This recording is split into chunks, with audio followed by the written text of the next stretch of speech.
Via Podgora, via Podgora, via Podgora, via Podgora. Galast mi piaci! Via Podgora, via Podgora. All night long! Via Podgora, via Podgora. Galast mi piaci!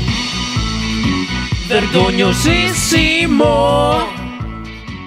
Allora, buongiorno a tutti, siamo giovedì 16 dicembre, stiamo organizzando delle cose meravigliose per queste festività.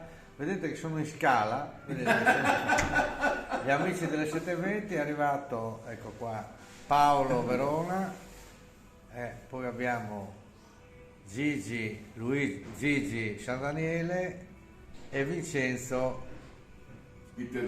E siccome si è venuto da Babbo Natale è venuta spontanea barzellettina che forse la sappiamo già, ma come dico sempre, per chi la sa la barzelletta è vecchia, ma per chi non la sa le barzellette nuove, è vero? Esatto. E c'è uno vestito da Babbo Natale, entra in banca, questa è una rapina, tutti contro il muro, via tutti contro il muro, questa è una rapina, va là, comincia a prendere la roba, scappa, cade, gli cade tutto proprio la maschera, il cappello, lo riconoscono, passa il primo e fa: tu mi hai riconosciuto?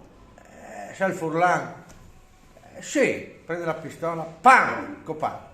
Tu laggiù, vieni qua, mi dica, tu mi hai riconosciuto, mi hai visto? No, mi hai visto? Dimmi anche sì, pam, copà. In fondo marito e moglie. Oddio il venca, il marito sta fermo, fa finta di nuove, c'ha le basse, fa finta di nuove, arriva lì.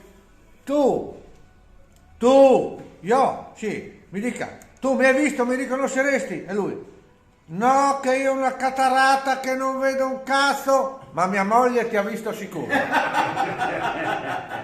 Allora vi salutiamo, domani venerdì 17 faremo la barzelletta toccandoci sotto.